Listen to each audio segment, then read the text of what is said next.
Let's spend some time talking through the different line haul runs that they are available, that you can purchase, that you can run out of different terminals or out of the hubs. So as a FedEx Linehaul contractor, you can have three different types of runs. There's three. You have your dedicated run. A lot of people will say assigned. Okay, I'll take that, but I've just always known them as dedicated runs. Then you have your unassigned runs, not undedicated, just unassigned runs. And then you have your spares, your spare trucks that you're running, and we'll get into those. The dedicated, obviously, I think everyone knows what that is, but let's just get very specific in terms of what a dedicated run is. Each of those runs, dedicated, unassigned, spare, you could have a team run them. Two guys share a truck together. Truck runs quicker throughout their network, or you could have a solo guy doing it. And each of them, I'm sure I've probably spoken to everybody about the specifics about that, but let's kind of dive in a little bit. With each of those runs, the solo and the dedicated, solo and the team runs, there's AM and then there's PM for the solo runs. So typically in a hub, you'll have the AM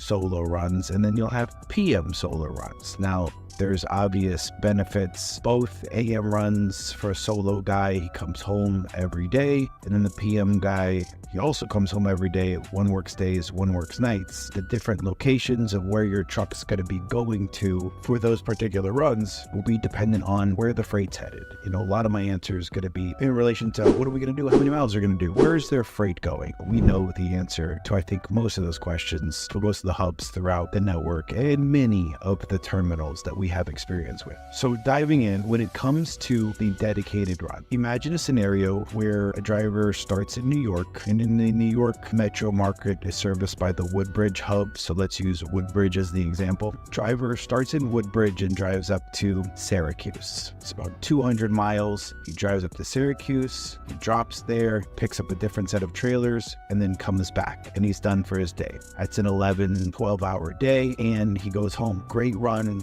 easy to recruit for. It's not a ton of miles. And when you're recruiting that run, you say, hey, you want to do the same thing every day, 6 days a week, Tuesday through Saturday. You want to make great money and you want to be home every day. There is a tremendous amount of potential drivers for that run, because your typical CDL driver, what are they doing? They're getting in truck and they're going out there, whether it's for Jamie Hunt, US Express, big companies, or even smaller companies, they're having to sleep in the truck. So when it comes to a lot of these FedEx solo runs, it's, hey, do you want to do the same thing every day? And do you want to come home every day, see your family? That's not that hard of a sale. And the money's going to be pretty competitive, what you're going to pay these guys compared to what they're going to get out on the market. So the dedicated run, they're doing the same thing every day. Now, if it's a team run, they're going to do the same thing. Think of it every week. So a dedicated team run, you could have drivers start in Woodbridge and drive out to, say, California. They'll get there and then hopefully they turn around and come right back. You can have people do that trip. Two drivers can do that trip in about 5 days. Maybe a little less, probably a little more. But to go to two drivers and say, hey, you want to run team? They're going to say, no, I can share a truck with a guy for a week. Because that's what they're used to. In the rest of the world, or the rest of the trucking world, in the rest of the trucking country, let's say team drivers go out and they stay out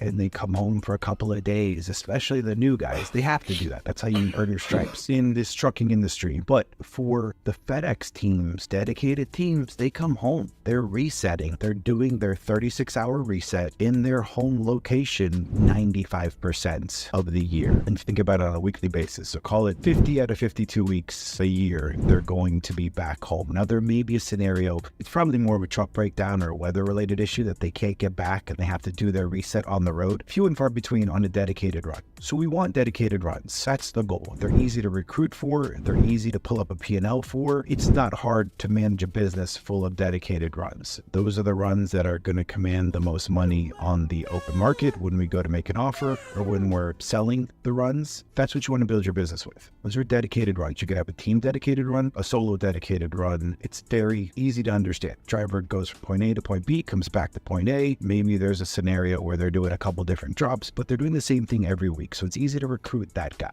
Now we go to the unassigned run. Lately, I've had a lot of these unassigned conversations. Unassigned runs. It's funny. I was speaking to a potential new client who was sold by another route broker that they should, and I made a video about this. I had a lot of this conversation lately. The broker told them that you'd rather have an unassigned team run over a dedicated run because they're going to get more miles, and the drivers prefer it because they can see more of the country. All these guys are adventurers. They're wanderers.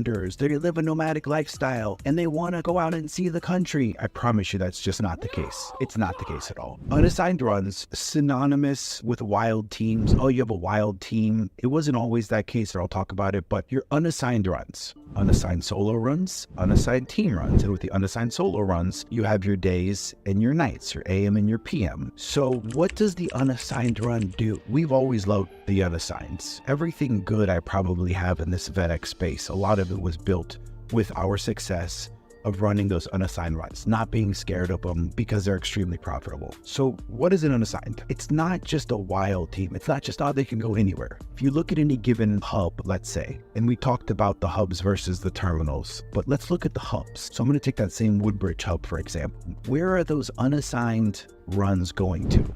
The exact same places the dedicated runs go to. They're not creating these new locations for the unassigned trucks to go to. That's not the case. They're just picking up extra days of the week where freight happens to be heavy. Let's say on Mondays at a Woodbridge, loads up to Buffalo, upstate New York, happen to be, there's more of them. Monday and Tuesday, they need runs, they need loads up to Buffalo. But the freight later in the week tends to temper off. In this example, where they don't need to have a dedicated run all 6-7 days of the week to Buffalo. So that middle of the week, maybe that driver is going to stay local and do turns to the Philly terminals or send them over to the Allentown Lehigh terminal. And then on Thursday and Friday, the freight gets heavier going south. So FedEx uses the unassigned runs to obviously pick up the slack. If somebody doesn't show up one day, then your unassigned board's getting utilized for that. Clearly, truck breaks down, another contractor's truck breaks down, they're being utilized for that. Remember, FedEx doesn't keep a stable of drivers, so if your drivers don't show up, it's not like you just go to FedEx and say, hey, I need one of your drivers. That's not a thing. I'm sure I've gone over that with everybody. With the unassigns, they're just going to the same locations. And so with the solo runs, they run it off of a numbering system. So let's say it's a revolving list. So let's say you have the unassigned solo run out of Woodbridge and you're number 13 on the list for the PMs. Right around 6:30 at night, 7 o'clock, maybe earlier, depending on the hub or the terminal, they are reaching out and looking for drivers for these runs. So the first guy, the number one guy on the list, the guy who's been around the longest, gets called and says, hey, do you want to take this run to up to Boston, Hartford? Hartford's a big one. And you'll say, yeah, I want that. It's great miles. I'll do that. Cool. And then let's say there's 100 people on that list and you're number 13. And they go all the way to number 50. You got your run and you went to the Syracuse in the nighttime. Probably not likely, but let's say you did, for example. The list rotates. So that night, number 50 got called, but 51 didn't get a call on that Monday night. Well, what happens? On Tuesday night, number 51 is the first person to get called. Wow. And it just rotates, And it's cyclical, it's seasonal, how successful those unassigned solo runs are running, and it's based on the location. They can be extremely profitable. 2,000, 2,500 miles a night for a PM run, it's very healthy. On the daytime runs, I think you're pushing into more of the 3,000 mile range, and we can look at that on a P&L and kind of see what that looks like. But don't be scared of the unassigned runs. Do you want to build a business with unassigned runs? Probably not. You like to have your dedicated, your anchors. But a nice healthy mix is certainly advantageous for running an efficient business. And in terms of growth, and I think once we talk about points and upgrading runs and why unassigns are critical, you strategically add those into your business when you need them. And we can go out and look at specific unassigned runs that work well with your business. So all that to say, with the unassigned runs, you're going to the same places the dedicated runs go to. You're just not doing the same thing every day or every week. And the relationship that your drivers, that your dispatcher, whether it's our dispatcher, it's your dispatcher, has with the FedEx coordinators, the people who are setting up the weeks, that's critical. Why? Because they need to be able to rely on you. Team just got to show up. Your solo guy just got to show up. So that relationship, in terms of running successful unassigned runs, one becomes exceedingly critical. With the teams and in certain hubs, they do it very well. Saturday. Hey, you're number 3 on the list out of Harrisburg. Listen, I got a Denver run for you. I got a KCMO run for you. Where I got a Butthead you can do all week long. My guys like to be home every day. I'm gonna take that Butthead. Okay, cool. You're going down to somewhere, Deal Litton, South Carolina, is a Butthead. It's a Lotus gas station pilot, whatever. Drivers meet on the side of the road.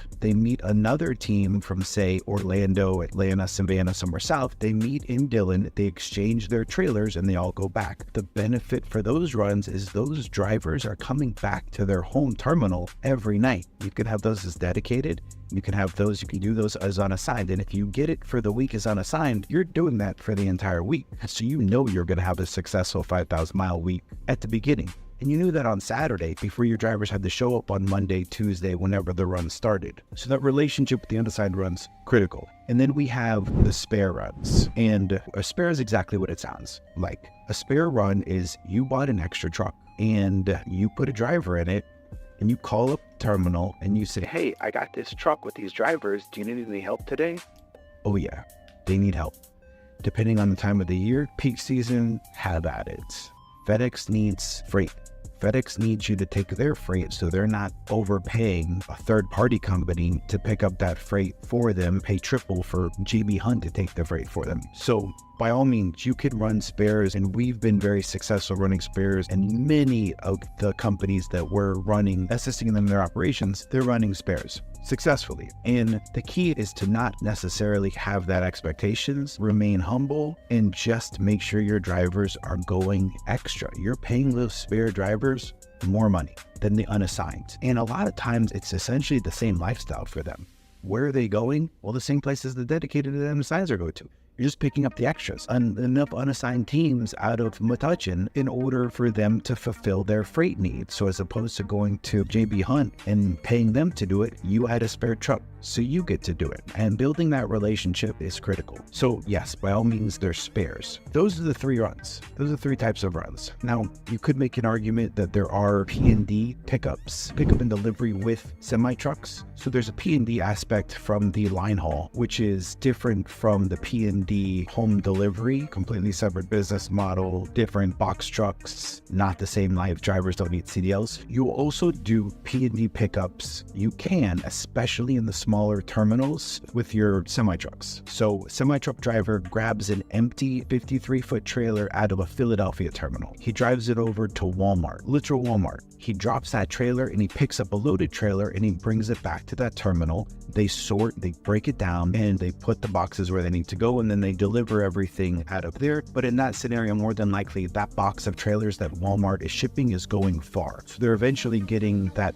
Philly trailer up to Lehigh. They're going to rework it there. They're going to put it on your team, double trailers, and they're going to shoot it west. And that's an extremely efficient system that FedEx is really good at determining how to properly get Little Susie's Amazon Prime Barbie doll packages across the country. So the P&D pickups are done at typically the local terminals, not the hubs, although we have done P&D pickups out of the hubs, but they're just something extra. Now, do you necessarily own those? No, not that I've seen. They're not showing up on your addendum as you own them like you would the dedicated or the unassigned run, but you can pad your revenues significantly with those P&Ds. And the best way to do it, if we have the opportunity to get them, is you have your PM driver running out of Philly. I keep using that, for example, say Atlanta, right? You have a small little terminal outside of Atlanta, and your driver, you have a PM run out of there. The P&D pickups a lot of times are done during the day. So you have one driver come and do P&D pickups, go to a Walmart, go to Chewy is a huge one, Jet.com was a big one. And they are going to these warehouses, picking up these trailers, taking them back to the terminal, and then a different driver or that same driver can go do their regular nighttime run, whether it's dedicated or whether it's unassigned. And that those pickups are not done by the miles. For the most part, they're done by, you get $100 to go do that pickup. So phenomenal way to pad that revenue on that truck in that terminal. So we're big on them. I'm not for sure. Now, am I going to buy a new truck just to do P&D pickups, probably not. But if you can incorporate them into your current line haul run, then by all means, it can be extremely successful. I like to end this part with talking about money because nobody is a contractor just yet. So how do we determine the value of these runs? What's the value of these runs when we're looking at biz quest or biz buy sell? Oh, this broker is selling a run. Where's the value there? Dedicated runs have typically always been, and I want to look at the runs themselves, not the whole business, just the runs. Whenever we're looking at buying a business or selling a business, we're not selling, oh, this business did $2 million last year, and this is the profit this business had, so we're going to sell it for this net 4 times X, 3 times X, or the gross the business did. We've never done that. And it's not, you run into some significant issues with that. So let's take the runs individually. A dedicated run will be anywhere from 2X to 4X and above these days. In May of 2022, there are certain runs that definitely command over a 4X in the market. Contractors themselves will pay 3X on that net. The value has gone up. When FedEx went from running 5 days to 6 days to 7 days, you had a lot of people frustrated because, well, how do I get a driver to run 7 days? It's not possible. They don't want to run 6 days. But we embraced that challenge and looked at just, you gotta hire a second driver. One guy runs 3 good days, one guy does 4 days. But if you look at the numbers on a truck, that 6th and 7th day are huge. But all that to say is that the value that these runs are exchanging for on the open market has gone up. In 2013, when I first started looking at these FedEx businesses on the line haul side, it was pretty typical. It's 3X, 3 times net, and you can buy everything's the same. And so for years, couple years, okay, and then I started selling runs and brokering these runs. And I quickly realized that as a contractor, I valued certain runs significantly more than other runs. Ease of ownership, ease of hiring and recruiting drivers for that run comes especially with the team runs. So today, someone asked me, well, how much do these runs sell for? 2X to 4+X, depending on the run. Let's say you have a Woodbridge to Rialto #1. It's the first run of the week that goes from Woodbridge to Rialto. Whoever owns that run, I know who it was, but you may have sold it, but that run commands a significant amount of money because you're first. You're getting out first, and the trailers that are ready on the other side, you're getting those trailers first, and you're coming right back. So your drivers on that scenario working a less than a 5-day work week. They have plenty of time at home recruiting new drivers if you need to. You shouldn't have to, but if you do, it's simple. Hey, do you want to be home over 2 days a week and you still want to make top tier money, not have to sit around and wait? Yeah, so that run definitely commands the most. So runs that are not higher on the list, they may run 10 Rialto runs out of Woodbridge every week, but the ones further down, they're still getting those loads and it's dedicated, but you're not turning as quickly. So the value's not as high. So there's definitely a difference in what I determine the value to be on those runs. When it comes to the unassigned runs, this is a hot topic, and I'm extremely firm on this. In my opinion, just my opinion, and I'm probably in the minority here, you can't sell an unassigned run based on a net. You can't sell an unassigned run based on previous performance with an expectation that they're going to do the same thing. An unassigned run is just that. You're not guaranteed to do anything. You're not guaranteed on the numbers. You can't look at the past 12 months and say, okay, this run did $450,000 this year, this unassigned team run, and they were able to do a 27% legit margin. So we're going to pay that 27% of 450, whatever math that is. Can't do it. We're going to multiply by 3 and we're going to sell this run for 3 times that. Oh man, that's great. 27%, like 100 grand, whatever it is I'm going to make. No, that team that ran that run that may have been doing it for 5 years, you have no guarantees that they're going to stay with you. Anytime you're buying a business and you say, oh, it includes the drivers. No, they're not slaves. They don't have to go with you. So anytime that you're making an offer on a business or thinking about owning the business, the first thing you do is say, well, what if those drivers don't stay? What if all the drivers left? What if all the drivers went to another contractor in that terminal because they had a relationship with him and you're the new guy showing up and they don't know who you are? Have we seen that before? No. I and the people who I have kind of helped through this process, the new guys, new contractors, you show up, you give them a little bit more money, maybe a little bonus, you buy them lunch and you explain to them how nothing's going to change unless it needed to change. And believe me, if something needed to change, we would know ahead of time. And so what is an unassigned run valued then at? and it's a flat amount. And that amount is dependent on the terminal or the hub and how many points it has. I don't care if it has a team that's ran every week for the past 10 years, not relative to me. What does the unassigned runs sell for? It's going to be less than obviously the dedicated runs. And I'm not saying that the locations they go to are not important. It's extremely important. It's why you pay more for an unassigned unassigned solo run out of Atlanta, Ellenwood, PM, more than you would a Kennesaw, Marietta hub. Both hubs, you have nighttime unassigned run in both locations, but I know that based on my experience, that Ellenwood, Atlanta City Center hub, South in Papeville, but that's running to Jacksonville, let's say, Pensacola. They have these monster 600 a night runs that they're doing, and it's rough on the drivers, but you can afford to pay them so much money. Those drivers are going to be there to do those runs. Marietta, it's great for other reasons, but I haven't seen the success on those. And to be fair, it's been probably 2 years since I've assisted with anybody running out of the terminal. Things may have changed, but suffice it to say that in different hubs and different terminals, you have different successes. So when it comes to an unassigned team run, we look at the performance of what's an unassigned team do? What can it do? And so maybe you are paying more money to be in one hub versus a different hub. And maybe you're definitely paying more money if the points are there and you know, or you think you know, that you can upgrade that to a dedicated run, by all means, for sure. And I'm going to end this with talking about the spare runs. Well, you're buying a business, 2 dedicated runs, 2 unassigned runs, and he has an extra truck. That truck is worth $50,000. And with that truck, he has a driver. And that driver starts in, go back to Woodbridge. God, this is a big one. Woodbridge to Hartford and back. He's done a Woodbridge to Hartford and back in a spare truck worth $50,000 every night for the past 4 years, let's say. What is that run worth? Well, you look at the Hartford, it's 400 miles, maybe a little less, and he's done it consistently, but I'm not going to pay for it as much as a dedicated run because it's not dedicated. So it's unassigned runs, so we'll look at a flat amount. That run, that spare run the truck is worth exactly $50,000. You're never paying any money because a driver who is a spare, not on the Addendum 21, would go in and get work. Just because our previous contractor had success doing that and had a relationship with the dispatchers or the coordinators and was able to do that extra run that never got turned into a dedicated run and put on the board, or never was covered by unassigned drivers for whatever reason, you are not paying for that run. And that was a huge problem several years ago where brokers were selling these spare runs. He's going to do it. You continue to do it. We can give you a deal on this. No, skip.